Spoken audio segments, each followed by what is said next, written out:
Hello guys, welcome to my YouTube channel little learnings. आज हम हमारी वीडियो में बात करते हैं मेसोपोटामिया सिविलाइजेशन के बारे में। मेसोपोटामिया सिविलाइजेशन वर्ल्ड की ओल्डेस्ट सिविलाइजेशन की भी मानी जाती है। बात करते हैं मेसोपोटामिया वर्ड की, जिसका मीनिंग है लैंड बिटवीन द रिवर्स। इसका मतलब है Mesopotamia is the land between the Tigris and Euphrates reverse.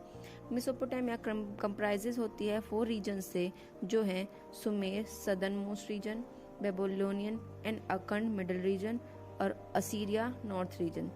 Iraq को एंशियंट टाइम में मेसोपोटामिया कहा जाता था। इन सभ्यता के बारे में कुछ बातें हैं, जैसे सुमेरियन ने इस सभ्यता को जन्म दिया था, बेबीलोनियन ने इसकी उत्पत्ति के चरम शिखर तक पहुंचाया और असीरिया ने उसे आत्मसात किया। इसलिए ये भी कहा जाता है कि ये तीनों सुमेरिया, बेबीलोनिया, असीरिया से जो सिविलाइजेशन का जन्म हुआ उसे मेसोपोटामिया सिविलाइजेशन कहा जाता है। आज जहां इराक और सीरिया जैसे देश स्थित हैं, उसी धरती पर एंशियंट टाइम में मेसोपोटामिया सिविलाइजेशन हुआ करती थी।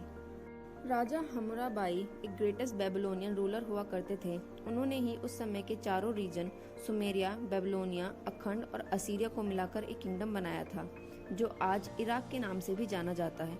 राजा हम्मुराबाई ने अपने लोगों को एक कोड दिया था, जो उस समय के होल लाइफ एस्पेक्ट्स को कवर करता था। उनका कोड बेस्ड था eye for eye, tooth for tooth. इसका मतलब था टिट फॉर टैट कोड। बात करते हैं कुछ selling features of Mesopotamian civilization के बारे में।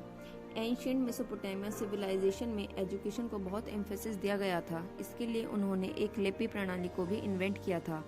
इस सिस्टम को कोनिफोरम राइटिंग के नाम से भी जाना जाता था। उस समय लिखने के लिए मिट्टी के टुकड़ों का यूज किया जाता था।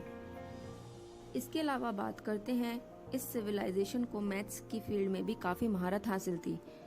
बाद में बेबीलोनियंस ने ही बेस 60 सिस्टम दिया था, जिसमें 1 मिनट में 60 सेकंड, 1 घंटे में 60 मिनट और एक सर्कल में 360 डिग्री होते हैं। बेबीलोनियंस को एस्ट्रोनॉमर ऑब्जर्विंग स्टार की भी बहुत नॉलेज थी। अपनी मैथ्स स्किल का यूज करके ही एक साल में 12 महीने की सिस्टम की शुरुआत, इसके अलावा एक हफ्ते में 7 दिन की प्रणाली की भी शुरुआत यहीं से ही हुई थी। वहाँ के लोग प्लैनेट्स के बारे में भी काफ़ी जाना करते थे, जैसे mercury, Jupiter, Venus, Mars and Saturn के बारे में भी। वहाँ के लोगों ने गुड प्रोग्रेस कर दिया था in the field of medicine के बारे में भी, क्योंकि वहाँ पर उनको पूरी डिटेल्स थी डिजीजेज और उसके सिम्टम्स के बारे में।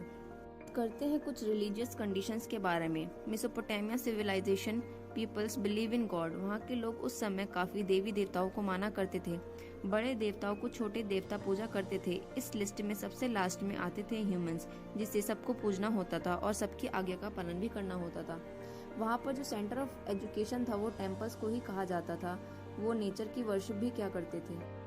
सोशल कंडीशंस की बात करें तो वहाँ पर 4 ग्रुप्स में सोसाइटी को डिवाइड किया गया था: रॉयल्स, प्रीस्ट, रिच लैंडलॉर्ड्स और स्लेव्स। मेसोपोटामियन सिविलाइजेशन में वुमेन्स को काफ़ी रिस्पेक्ट दी जाती थी और वुमेन्स को ही राइट था इनहेरिट प्रॉपर्टी के लिए भी। मर्दूक हुआ करते थे सुप्रीम गॉड, इश्तार हुआ करते थे मदर ऑफ ऑल गॉड्स, शामाश होते थे सन गॉड, ननार होते थे मून गॉड, बैल होते थे गॉडेस ऑफ डेथ, असुर होते थे गॉड ऑफ वॉर।